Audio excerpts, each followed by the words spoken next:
बुरा लगेगा अगर उसकी लंच मनी चली जाए। आज के लिए वह सिर्फ बाथ में मिक्स करने वाली मैजिक पोशन खरीदने का डिसाइड करता है। नेक्स्ट टाइम वह केव के मटेरियल्स ट्रेड करके पॉइंट्स ले आएगा। शॉप क्लर्क अपनी डेस्क पर ऊँघ रही होती है। वह सिर उठाकर जागती है। लूकस काउंटर पर जाकर अपना आइटम मांगता है। क्लर्क बताती है कि टोटल 5 पॉइंट्स होंगे। लूकस कार्ड यूज करके पेमेंट करता है। क्लर्क उसकी यूनिफॉर्म से नोटिस करती है कि वह मार्शल आर्ट्स स्टूडेंट है और अपने इनिशियल 10 पॉइंट्स में से आधे एक साथ खर्च कर रहा है। वह पेमेंट कंफर्म करती है और प्रोडक्ट दे देती है। लूकस थैंक्स करता है। वह पूछती है कि क्या वह सच में सब यूज कर पाएगा। वार्निंग देती है कि पॉइंट्स वेस्ट करने पर पछताएगा। लूकस कहता है कि उसे नहीं लगता ये इनफ होगा और वह फिर वापस आएगा। क्लर्क कंक्लूड करती है कि वह नोबल होगा क्योंकि मार्शल आर्ट्स स्टूडेंट्स की पोशन क्लासेस नहीं होती। वह कुर्सी पर पीछे झुकते हुए कंप्लेन करती है कि इसी वजह से वह नोबल से नफरत करती है। उस रात केव में लूकस हॉट बाथ में रिलैक्स करता है। वह सोचता है कि पोशन बाथ में मिलाने से मेडिसिनल इफेक्ट गायब नहीं होता और उसे फेंकना वेस्ट होता। फिर वह सोचता है कि वह किसी और को अपना बाथ वाटर नहीं पिला सकता। तब यूआई पीछे अंधेरे से बाहर आता है। लूकस सेटिस्फाइड होकर बाथ से बाहर निकलता है और डिसाइड करता है कि वह पॉइंट्स के लिए कुछ मटेरियल्स ले जाएगा।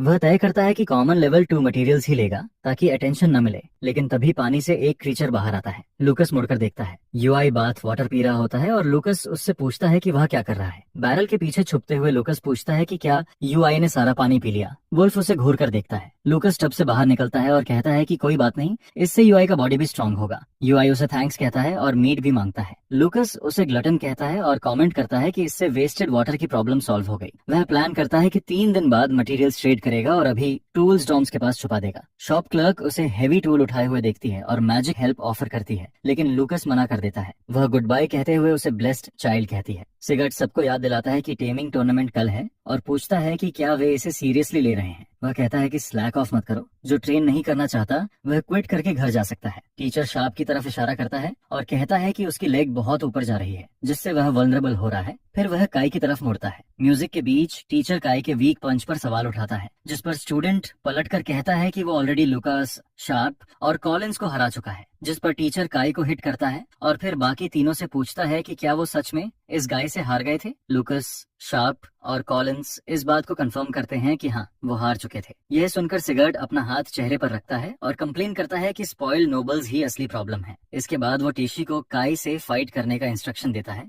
जिस पर टीशी एक्सेप्ट कर लेती है। फिर दोनों ट्रेनिंग फील्ड में अपनी पोजीशन लेते हैं। काय वार्निंग देता है कि वो होल्ड बैक नहीं करेगा और वो प्रूव करेगा कि वही क्लास रिप्रेजेंटेटिव बनने के लिए सबसे फिट है, जिस पर टिशी कामली उसे स्टार्ट करने को कहती है। इसके बाद काय एक किक के साथ आगे बढ़ता है और चिल्लाते हुए कहता है कि हिट ले। अटैक के दौरान काय स्माइल करता है, लेकिन उसी मोमेंट टिशी उसके स्टमक में हिट करती है, जिससे वो इम्पैक्ट से पीछे हटता है। उसका बॉडी रिकॉइल करता है। इसके बाद टिशी का आर्म बहुत तेजी से मूव करता है। वो अपने लेग से काय के पंच को ब्लॉक करती है।